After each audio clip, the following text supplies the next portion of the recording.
Hepsini sen yesene. Nasreddin Hoca fıkraları.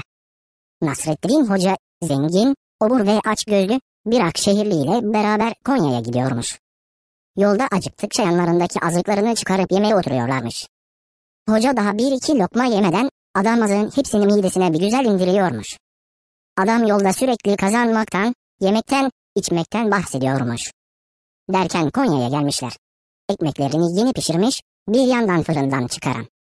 Bir yandan da mis gibi kokan ekmekleri vitrinine dizen bir fırıncının önüne gelmişler. Birlikte fırıncı dükkanına girmişler. Hoca, fırıncıya, bu ekmekler senin mi? Diye sormuş. Fırıncı afallayıp, şaşkın şaşkın bakarak, evet benim deyince hoca cevabı yapıştırmış. Bu kadar mis gibi kokan, kızarmış sıcak ekmeğin var da ne duruyorsun? Hepsini sen yesene.